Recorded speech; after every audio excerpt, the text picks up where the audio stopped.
We're live. Okay. Okay. All right. Three, two, one. Hello. We're live. Hello. Okay. Well, Hello. I hear myself.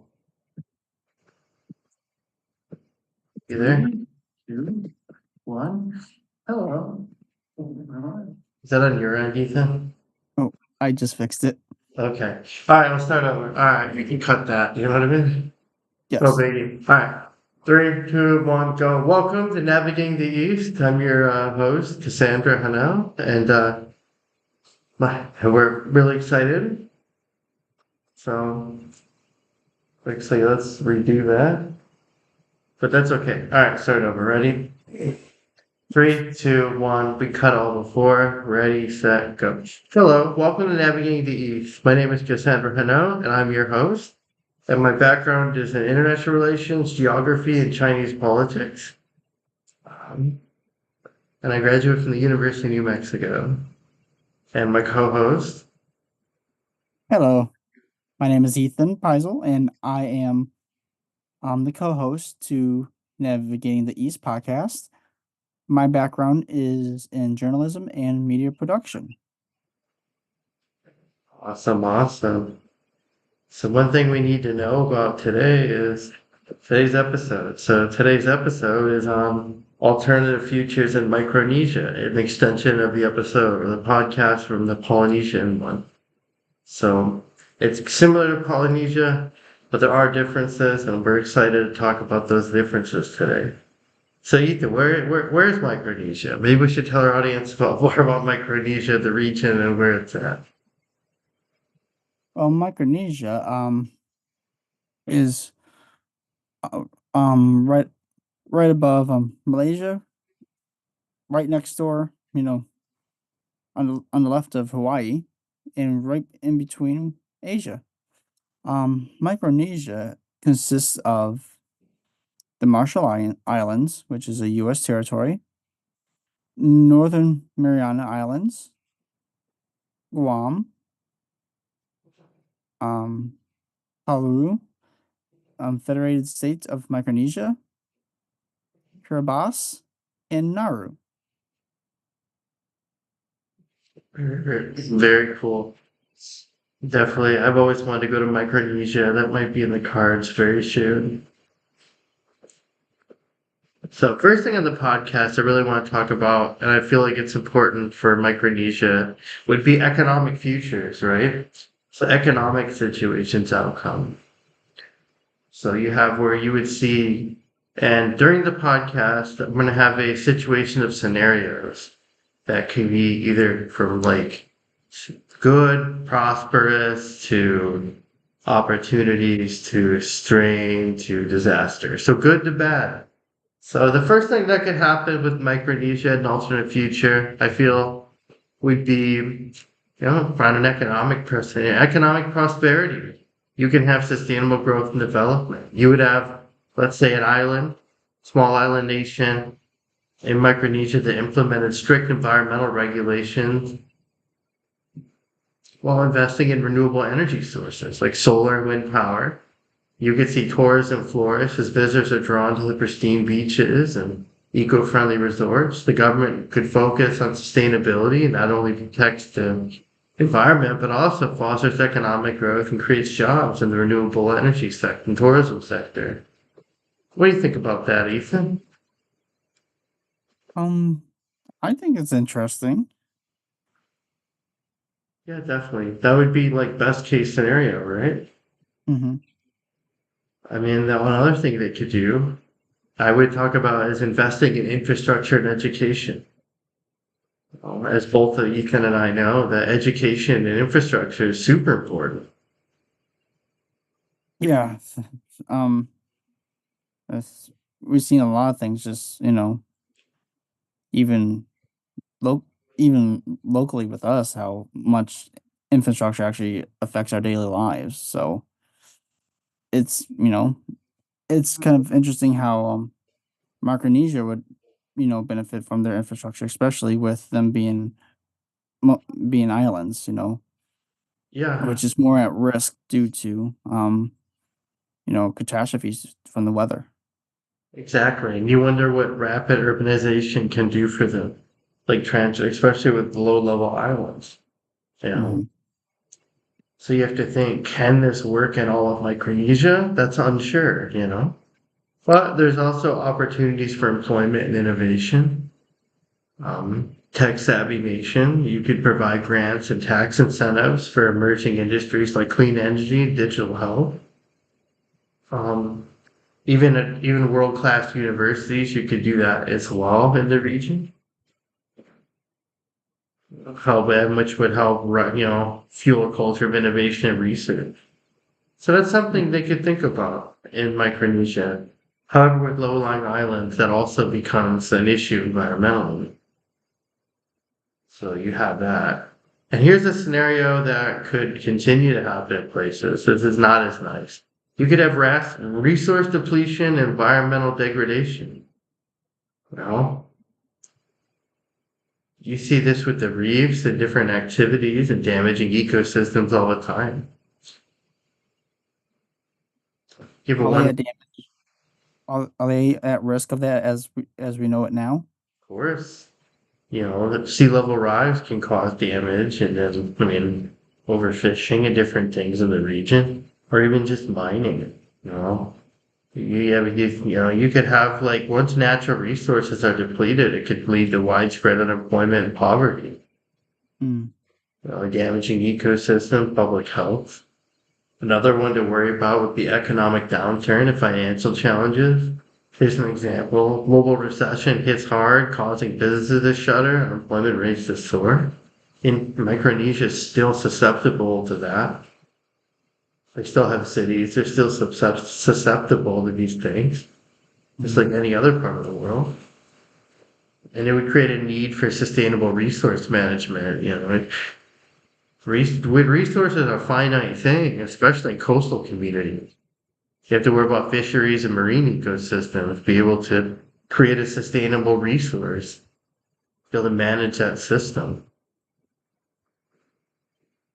Maybe invest in ecotourism, in a sustainable way, right? Do you have any ideas how that could actually be put in effect? Um, Making limits around certain things like eco wise, environment wise. I would put caps on environment and resource usages.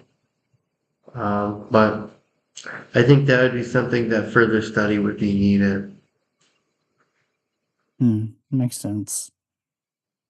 Yeah, another one I think that's something to think about would be, and this is where you have where an economic transformation of an entire system. You can shift to a knowledge-based economy.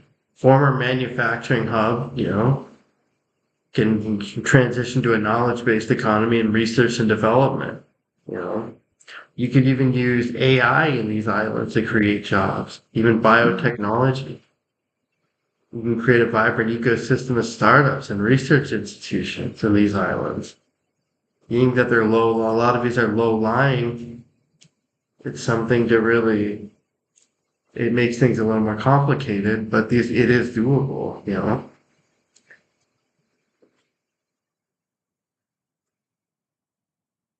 Right? Yeah, I think it would be more doable. Another one I think would be to really emphasize on technology and innovation, being that they're low lying and they have a lot of environmental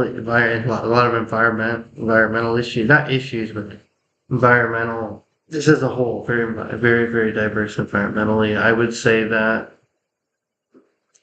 investing in like technology and innovation would be really important, especially because manufacturing on low level islands or just islands in general will eventually speed up the process, right? Of like sea level rise. Who would actually be a good like partner to actually help that be put in place? I mean, I think China could do it. China or maybe even like Australia. Mm. China would be a big one. They're probably the fastest producer, or even the United States. It just depends on like who is with what.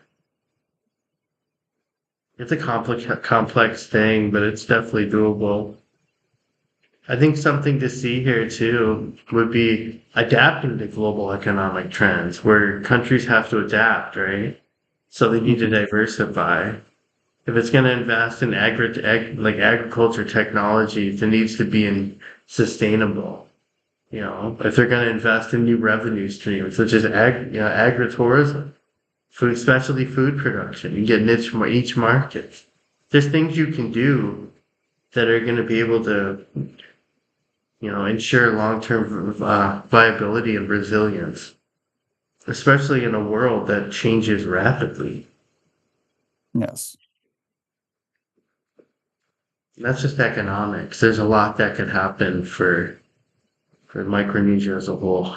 However, I do want to emphasize that each individual island has their own scenarios and their own issue. They have to be able to. So not these are kind of broad. They won't apply to each individual island. So keep that in mind as I'm doing this. These are just a broad examples. I Each don't one want would to. have to adapt differently. Yes, exactly. And this is, I think, is really important. And what we're really seeing is alternative climate scenarios for like the year 2050.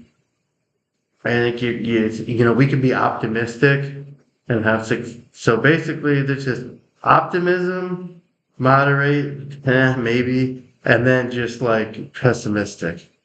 So best case scenario, with international cooperation, innovative tech, humanity successfully mitigates the world's worst impacts of climate change by 2050. Nations can implement ambitious emissions reduction targets, invest heavily in renewable energy sources, such as wind, solar, hydroelectric, etc. Coastal cities, construct robust sea defenses.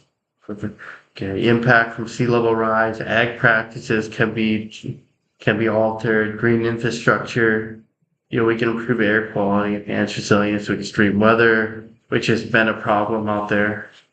It's going to continue to get worse for the world unless we do something. Or we can go down the path of moderate, where despite efforts, it continues to face significant issues by 2050. Emission targets are met with varying degrees, but it's leading to continued warming and more frequent extreme weather events. Coastal communities continue to grapple with sea rise, sea level rise, inland regions experience droughts, floods, and heat waves. You're already seeing that. Efforts to adapt to these changes are hampered by political gridlock, limited resources, and competing priorities, which would make the pace of change insufficient. And then you got doomsday scenario where 2050, the world's just reeling by it. Like you got unmitigated climate change, extreme weather, hurricanes, wildfires, droughts. They become normal. Destruction is normal. Displacement is normal.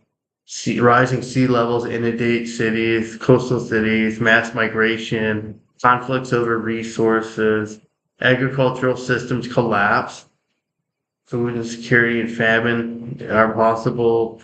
Ecosystems are irreversibly damaged. Will it happen by 2050? I don't know. I think we're more inclined to see the moderate to optimistic, but you never know, right? What do you think, Ethan? I agree that we're probably going to see more than moderate. I mean, I'm going to see there might be some aspects of the pessimistic as you were talking about the some the more extreme destructions, but I don't think it's going to be quite there. It's going to be somewhere in between both of them. That's I what. do have a feeling though that it might just be a me feeling, but I feel like people start adapting to the chaos as the norm, which I hope that's not the case.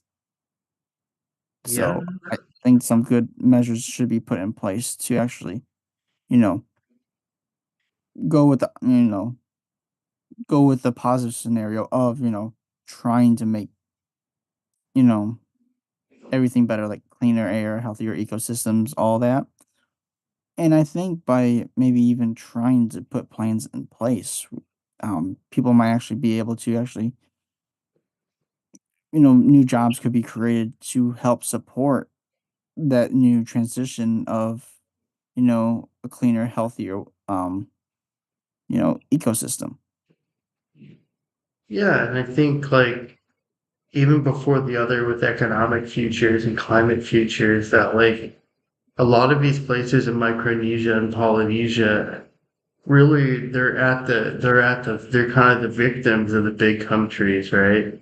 So like they may not have the infrastructure or you may not want the infrastructure to destroy a lot of this stuff, you know?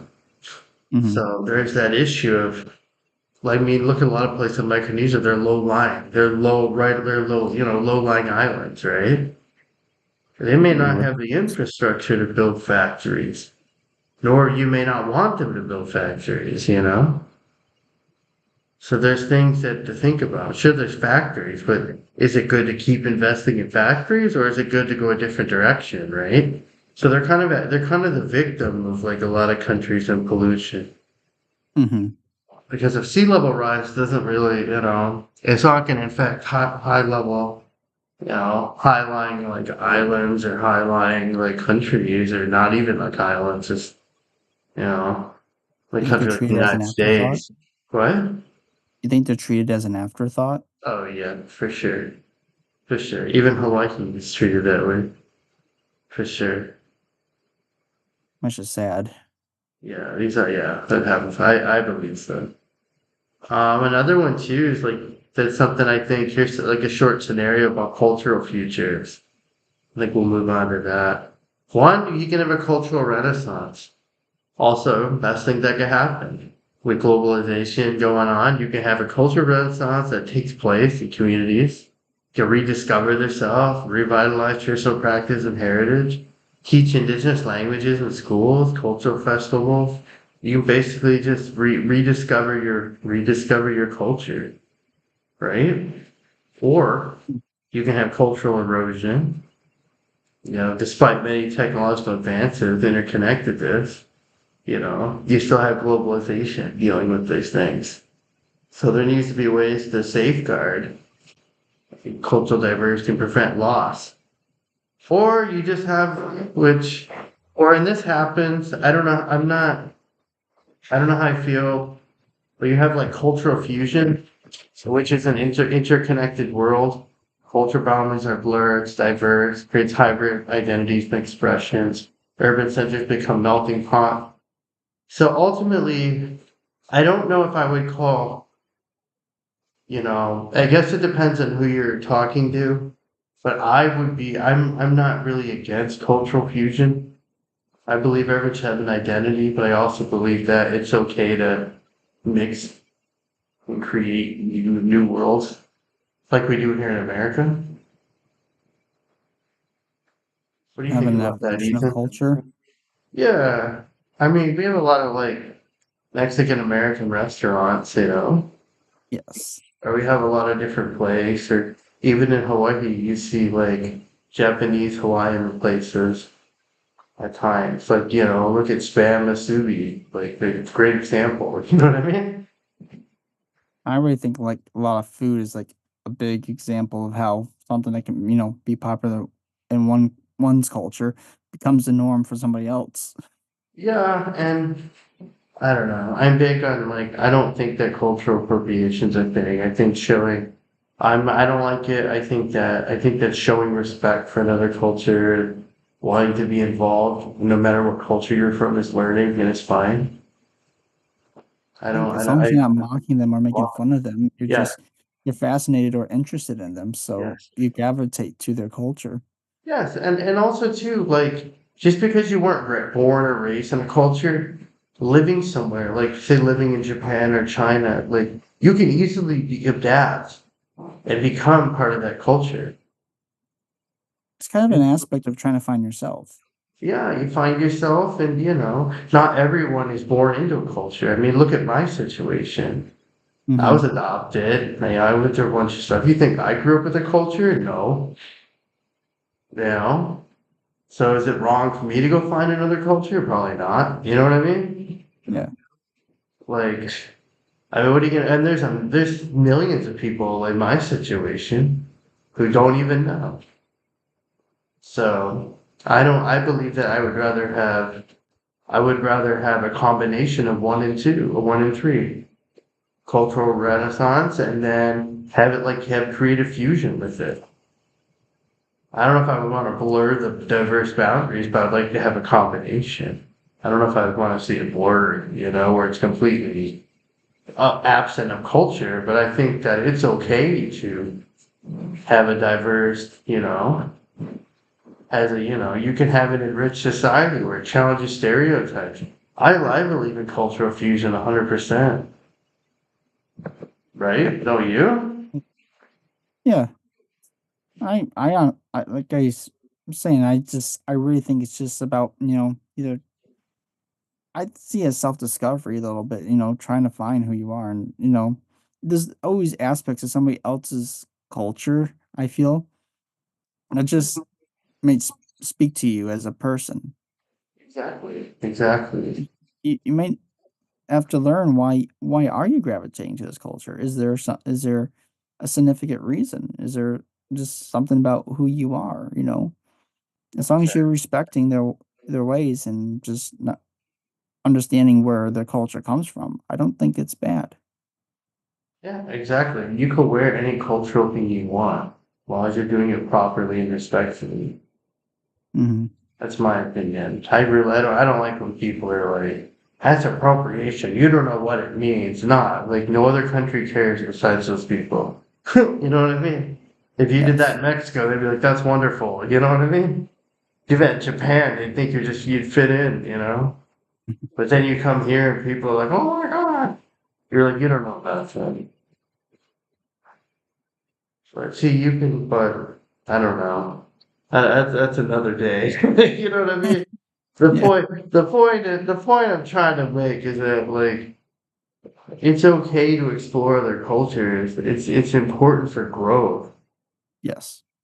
Like it's important for growth. And if you want to wear something for another culture that makes you learn and educate yourself, and you're not doing it in a mocking way, it's perfectly fine. I mean, there's a lot to learn. Like, I mean, you're saying if like a catastrophe happens to like Micronesia, because Right. of like the climate, the weather, that's just something that's probably going to just be lost. Nobody will be able to understand it, learn it because Right. of So how much. people need to go out and learn it. And cultural fusion will probably allow people to understand that culture, It will. carry it And on from one area to the next, yeah, and it which kind of reduces becomes like a hybrid. segregation. It reduces these stereotypes of like segregation of communities, right? Yes, I agree to that. Like, so if you have like communities, like even in Metro Detroit, you go look at communities, it's pretty segregated, culturally segregated too. So, but then that's not good because no one is keeping culture stationary and segregation. But that's what happens when you get to a point where a culture becomes exclusive. If you try so hard to gatekeep it, then no one's going to understand it, and it will probably still create tension. However, I will say that I would always advocate for someone who's learning a new culture to do it respectfully and do it Yes, properly. And if you're gonna wear something from another culture, make sure that you are doing it in a respectful way, in a learning way, and make a not friend with because you someone. feel like it. Make a friend with someone of that culture. Yeah, Ask absolutely. them to teach you, or ask them what is the best way to learn. Exactly. And this definitely applies to Micronesia. Like you said, what happens if sea level rise happens? Someone has to learn. And I feel like Yes. a lot of these cultures are not really, they're kind of forgotten about because they're small. I mean, even if you talk to someone in the US about like Micronesia, They don't know anything about Micronesia, really. Mm, Not anyone I know. true. Yeah, I'm sure people do. Just, but the point is that like it's, culture is something that should be celebrated by everyone, not just geeky. And Yes. that's where I think they would benefit from cultural creation. But I again would also like to see where they don't give up their culture too. It's got to be a good Mm, fine line. Anyways, back to the fun one. I mhm, can go on about that one for a minute. I don't. I like. I think I just strongly believe culture should be celebrated. mm, Hmm. Everyone should involve. Alright, so here's the one that I think is really important. Governance futures. Now we're on to governing. You know, you have one where it's you have one would be an effective government. You know, future's growing good. Countries committed to effective government. They're accountable. Institutions are established. Their decision making is open and ethically. Active participation among citizens is high. They're holding government accountable. Very free and fair elections. Independent oversight bodies. However, I will make a statement that you don't just it's okay to have like fair elections at local levels and everything else.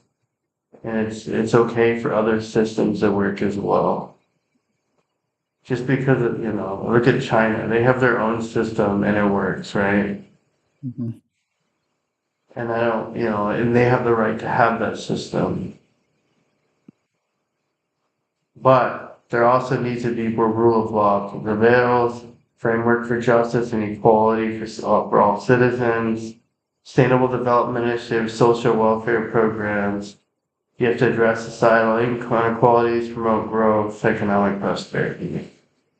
But, and we can have where Micronesia, plagued by governance paralysis, political instability, and widespread corruption, undermine public trust. Elected officials prioritize their own self, break down accountability and transparency. You have all of these different things that can happen, which create critical issues. Or you have a world increasingly shaped by external influences. You see this a lot with balancing sovereignty with international relations, right? mhm, This applies to Micronesia too, especially in climate issues. How powerful external actors, expert influence with economic aid, military, diplomatic pressure. You see this with like countries dealing with climate change at the UN. Your governments must, they got to weigh the benefit of international cooperation against preservation of national identity and autonomy.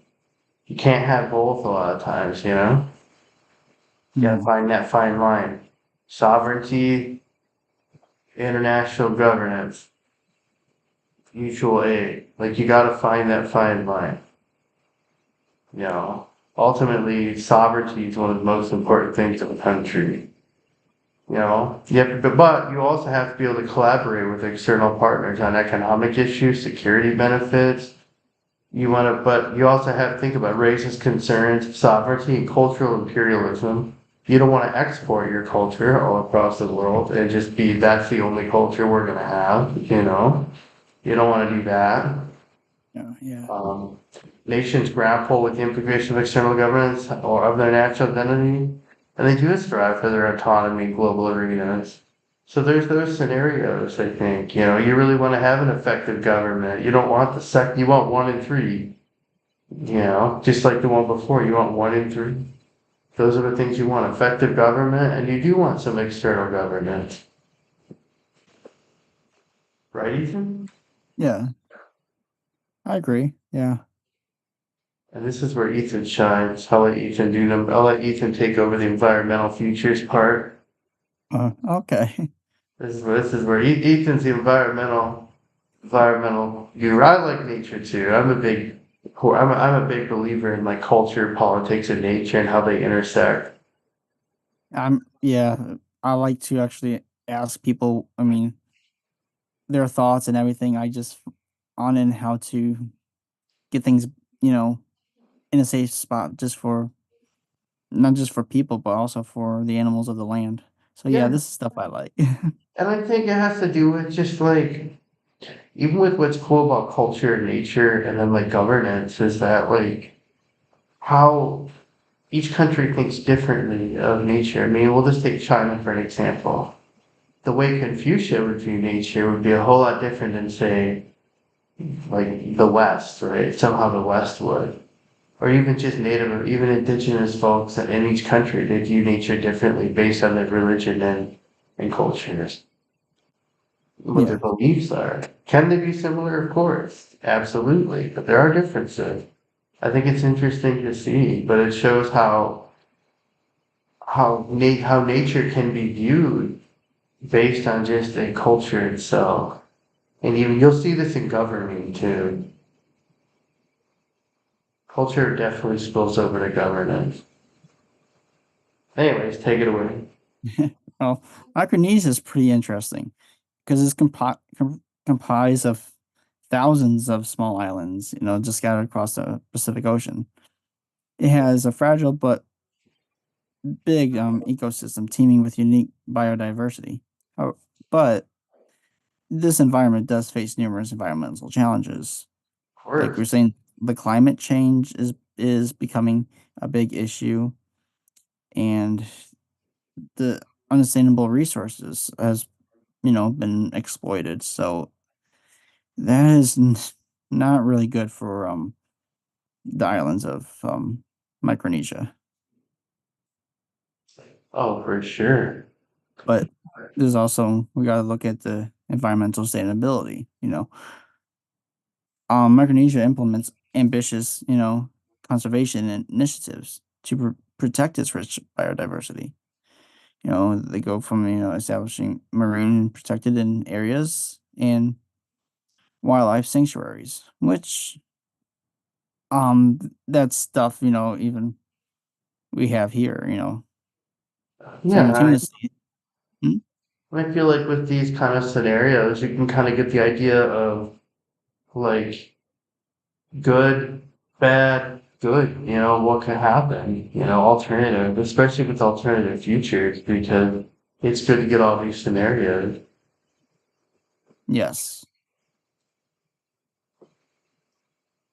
but things that's going to have to change is due to the reliance on fossil fuels. That's a big issue. Yeah, especially because it's a finite resource. Yeah, So we ultimately, need. once it runs out, I mean, you're kind of screwed. Yeah, I mean this goes for everywhere, even Yeah. Micronesia, everywhere. There needs to be a plan, to supply renewable energy sources. Like I think we talked earlier, wind power is an option, but we have to look. I believe we have to look at the territory and see what makes that territory so unique that they can utilize um a version of a renewable energy source. Um, Communities also adopt sustainable resource management, including methods of fishing, agriculture that promotes ecosystem health and reliance. And we also have government policies to support sustainable harvesting.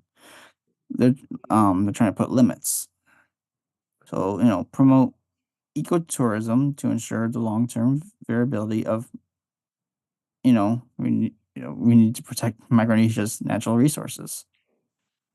Yeah, and I feel like that would be one good scenario for Micronesia to think about to really invest Yeah, in conservation. I'm sure they already do, but that's something that would be continued. I would like to see. I mean if they do, I mean I think they need to focus. Keep a good target eye focus on this.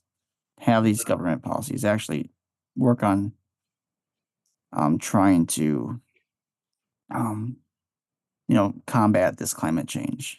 I mean, it's just going. It's sad to say, but I think it's just going to get worse from here. I think so too. And we got like another scenario to look at. environmental degradation. Micronesia, grapples with devastating impacts of biodiversity loss and climate change. As the rising sea levels threat all these coastal communities and even coral reefs, which thinking about the coral reefs just puts a pit in my stomach. I mean, these events are called bleaching events.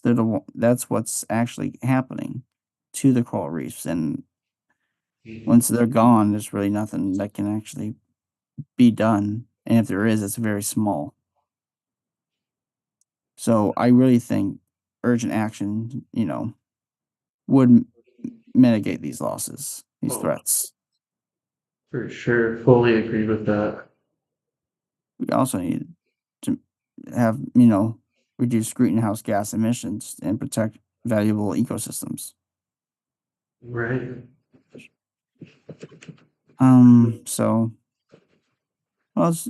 What else? Let's see. Well, Micronesia, the governments could, and this would be beneficial, have international partners collaborate and implement migration strategies. That would actually be very beneficial in, creating, cultural protection measures and reforestation projects. Those would really be beneficial. This will help combat, environmental degradation. We also need, for Micronesia, public awareness campaigns, raise awareness about the importance of conservation and the have an urgent need to, for collective action. Right. Definitely, But definitely.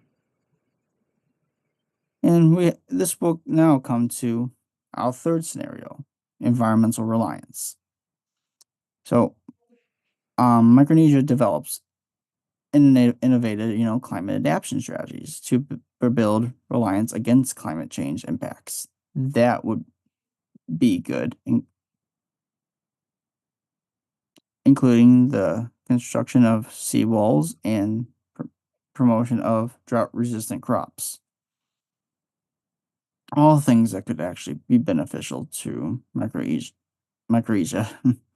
Traditional knowledge and community-based approaches are integrated and adapted plans to ensure their effective and sustainability. Now, I think this is important because having community-based approaches kind of makes everybody come together for a common goal. I feel like it's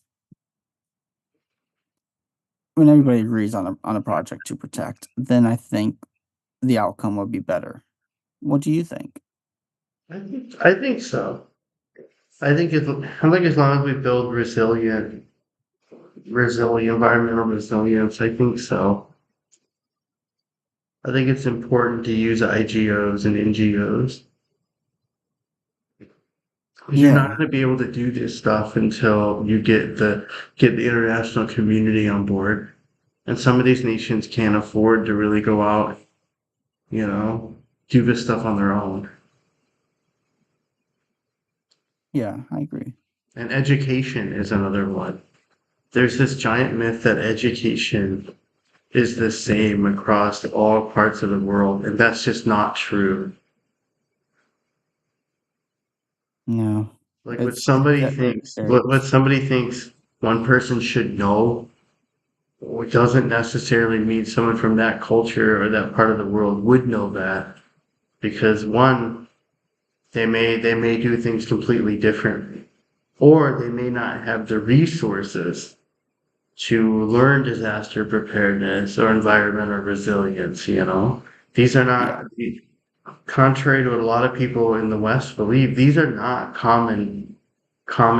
these are not like automatic concepts that you learn. Even in the West, they're not. People just assume that this is something you should do, and it isn't, unfortunately.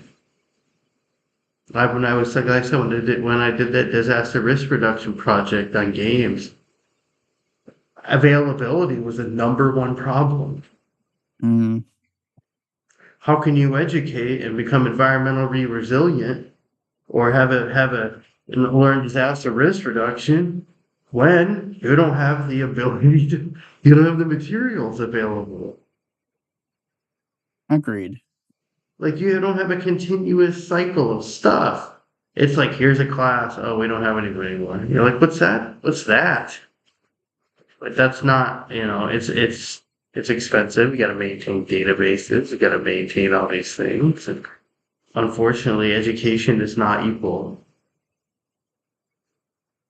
So that's something I would definitely advocate for would be education.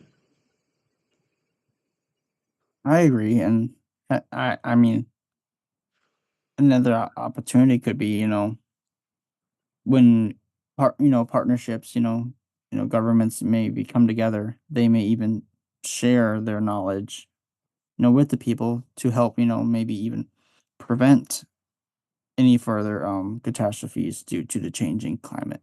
Yeah, I also think it's appropriate and important culturally for to have traditional knowledge and community-based approaches. So Yes. like having these things integrated, like you have to have your traditional knowledge, but you can combine it with something and integrate it into a plan to come up with a better scenario, better, more resilient future, You more can only become a sustainable. powerhouse with partnerships. I know, not partnerships, but collaborations. Yeah, Everybody being on the same page, teamwork. exactly. Exactly.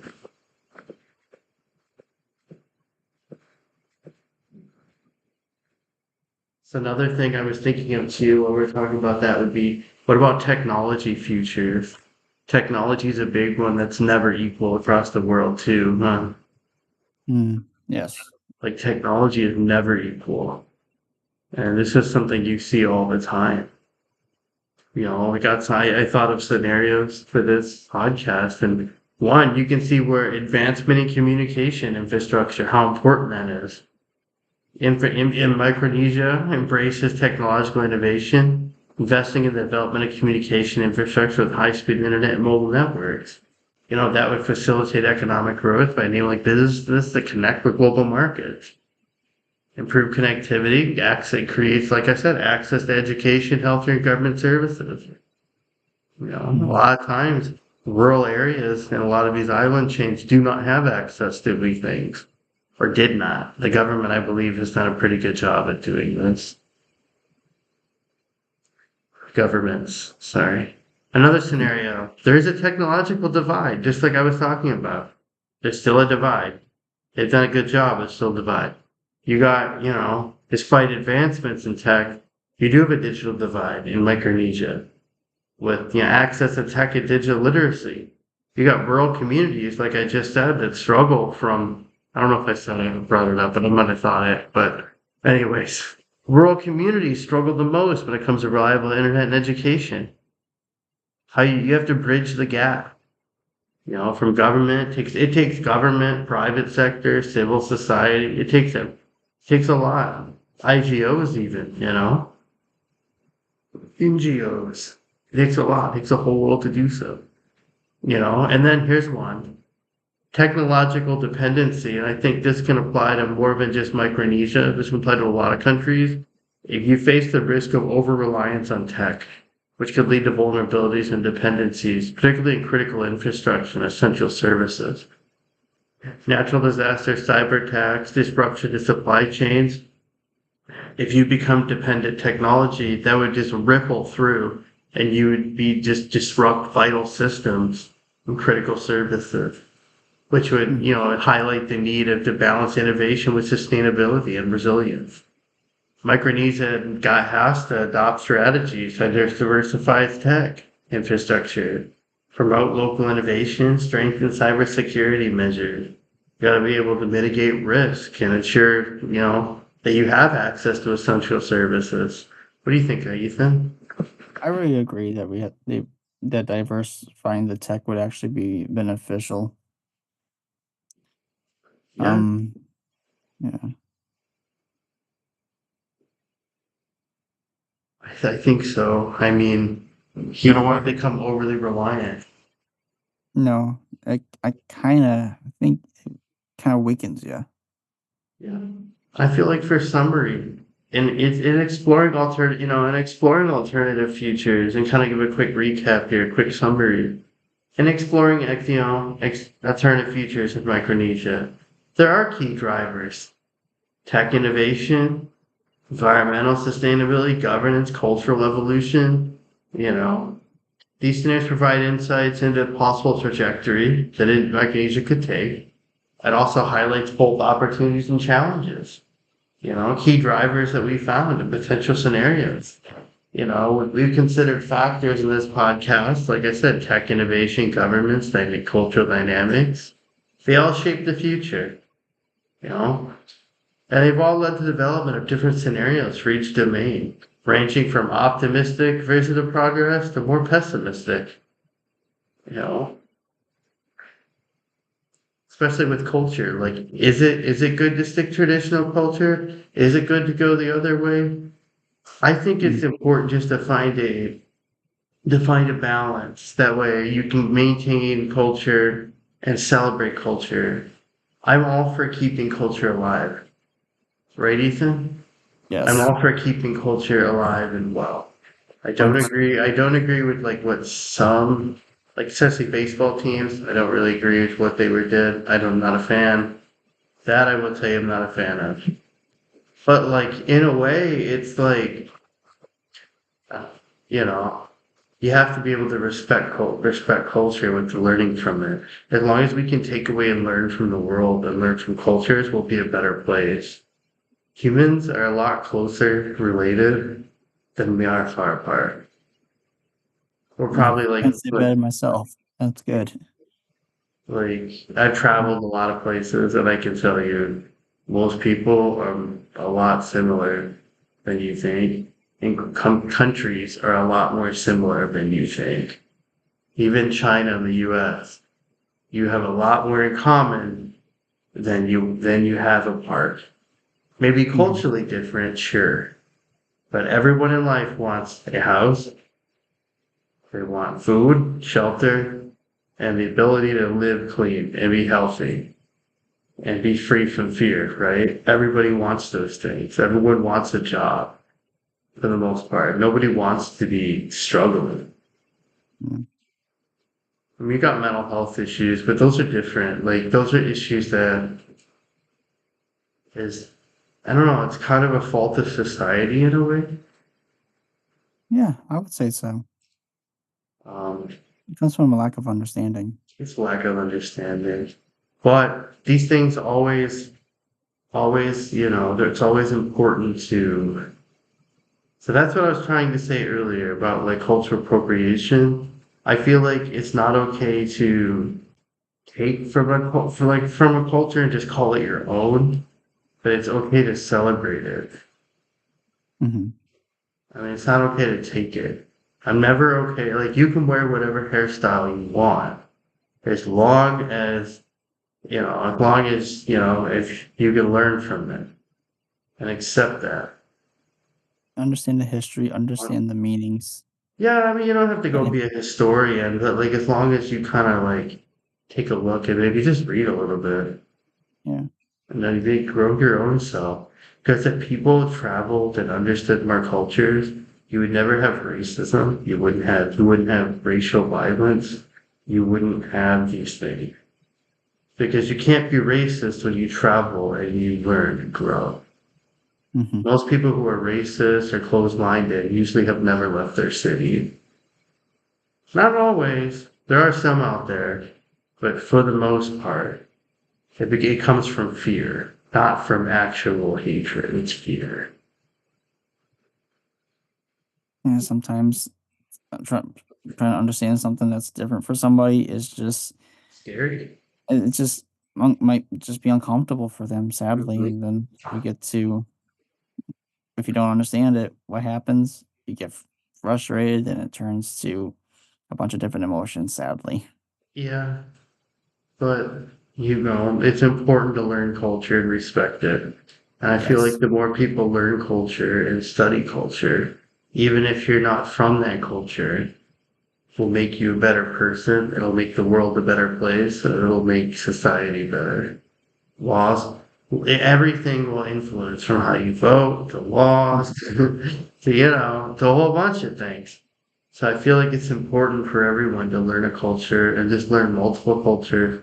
I'm not saying go out and just, you know, I mean, if you live in that culture, if you move to that culture society, yeah, sure, adaptation is not really all that big of a deal. In Japan, they really would want you to. Hmm. But again, it's for a whole nother topic. But main takeaways I want to really emphasize is you have to embrace uncertainty, and engage in dialogue in the world. And it comes from culture too. It can come from the complexities of future opportunities that arise. You have to be able to seize and take them when they arise. Not everything, just like in life, just like in futures, alternate futures in life, like opportunities come, and if you sit on your hands, time passes, that opportunity to change your world, you just missed it. Hmm. And that's life. So main takeaway I want to really go into is that, by doing those things, it'll enable Micronesia to navigate challenges and build a prosperous and sustainable future for its own people. You can work together, adopt proactive approaches. Micronesia can easily overcome obstacles and thrive in an ever-changing world. They totally can. Yeah. But it's going to take a lot of work, especially environmentally. It's going to take a lot of work, a lot of different things, but they totally can. Each country has their own right to determination and their right to a future. Environment does play that, but they do have that, and it does exist.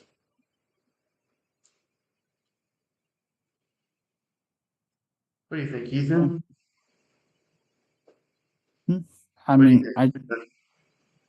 I totally agree, and I think they can succeed in this. I think even come like I am a big supporter of is collaboration.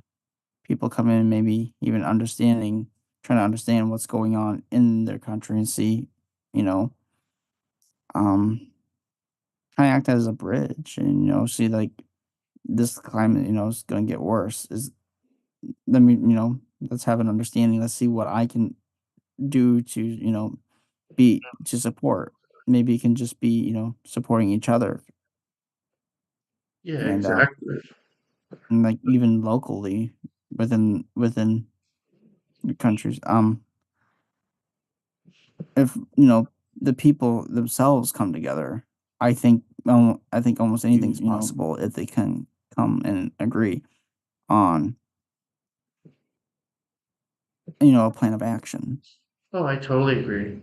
I totally agree. I feel like as long as these countries and these future scenarios can apply to a lot of places, not just Micronesia. A lot of these we've seen in the other episode on Polynesia, especially with island chains. And something I really think that's interesting with Micronesia is that with so many low-lying islands, it makes things such more complicated. Hmm. Yeah, that is a tricky one. Yeah, I mean, what do you do with that, right? Hmm. I mean, you become extremely climate change vulnerable. And another one too to think about is you have a geopolitical dynamic, right? Hmm. You have a complexity where Micronesia relies on international aid and is asked to relieve climate adaptation, economic development.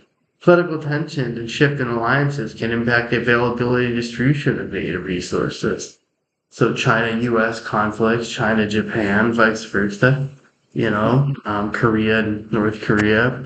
These things can shift, I mean, any conflict really can shift sources away. And I think one to really think about Micronesia is that they have a limited resource supply. there isn't this massive resources for them. Yeah. And you got to look at it this way for Micronesian societies, they usually have a rich cultural tradition that are deeply intertwined with the natural environment. So climate change not only impacts physical landscapes, but like I said, it impacts their cultural heritage and their way of life, traditional way of life. And just the land being destroyed right there is the culture being taken away. Yeah. So you have to think like, how can we create an alternative future that preserves, adapts culture identities in the face of ever rising environmental challenges? Hmm. Like, well, how do you handle that, right? Perfect. It's complex, you know. And another one too in Micronesia, you got poverty, you got limited access to education and healthcare, high unemployment. Hmm. So how you have to address those issues to build resilience. And yeah, probably would take a lot of time. We don't have time though. Exactly. Yeah, that's the big issue. Yeah. I think one of the most important things besides like climate resilience and influence, I think one we haven't really talked about tonight, I think is important is capacity building. Mm. Do you know what capacity building is, Ethan? Not offhand, but I assume it's probably trying to build a way to actually hold like a population together. So capacity building, it's like you do that, involves strengthening the abilities, knowledge, skills, and resources of individual organizations and communities, right? To address specific challenges or achieve specific particular goals effectively and sustainably, right? For we could talk for like Micronesia, it would be like investing in education, training, and research to build that local capacity Hmm. to understand and respond to climate change efforts effectively because education, especially in a lot of these parts of the world, is non-existent. Not to say non-existent, but it's not the same, right? There are inequalities. Like something I really want to do after I finish my PhD is going to be able to go into China, into like Micronesia, Polynesia, and some of these islands, and really build a program for education for these things. Hmm. I mean, just educate climate education and their local educations, and I would love to do that. And that's something I'm really looking forward to. Hopefully, when I finish my PhD, really think about maybe if maybe in the future, totally educate, especially on culture, nature, and culture, and be able to teach on just how how you could lose everything by climate change, especially if you're an island nation. Even China can lose everything by culture or by climate change, especially China.